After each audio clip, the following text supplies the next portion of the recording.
Arkansas. Wins. Wynn, Arkansas, population 5,000. At some point, sophomore, junior year, I became a political nerd, liked history, had a history teacher who was very involved. And so I started, the Republican opposition came from my hometown. I wasn't of that bent. So I wrote Bill Alexander and said, you know, I'm in high school, but if you need any help campaigning, I'll keep the campaign office open after school, blah, blah, blah. So somebody from the staff wrote back and said, sure. So every afternoon from like 3 to 6 o'clock, I went down and kept his, you know, handed out signs, leaflets, answered phones, all that fun stuff. Bill Alexander's wife was from a town about 15 miles down the road, so her family was very prominent, but we didn't know him. My parents, not a political bone in their body. So I did that for, like, I think it was the junior year, the summer, and then through the election. And it was just my mom and I, and she taught school, so no one was ever at home. And apparently, Alexander got patronage that as soon as I got sworn in January. And his office proceeded to call for about 3 weeks, and there was no cell phones, there were no answering machines, and no one was ever at our house. Excuse me.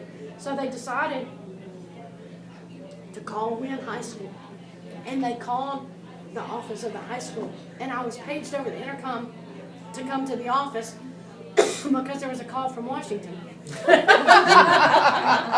all I was hoping for was to be able to come to Washington and be an intern for a summer. I mean, that was my goal. So I get to the office, and I don't know if any of you remember, but Bill Miles was this very meek and mild person. He was Alexander's AA.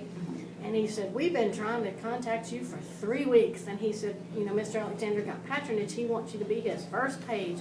And I said, okay.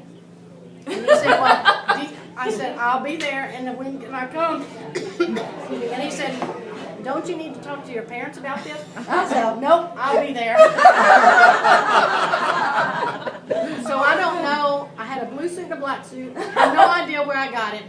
But I didn't have the knowledge to have nice, comfortable earth suits. Yeah. I had some really... Because you're from Arkansas, Texas. We had no idea about that East Coast stuff. None of that stuff. No. So my mother put me on a plane, and a staff person from Alexander's office picked me up and dropped me off That was at luxury 235 right there. at 235 2nd Street Northeast, and that's where I plopped. And I came like February of the senior year, and all you guys had been there forever and knew everything.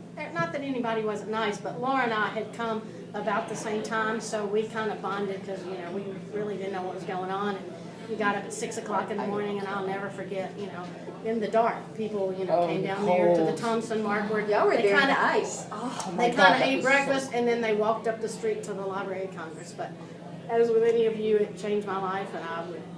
You're right, Steve. That's about 1 year that I might go back and repeat. All right.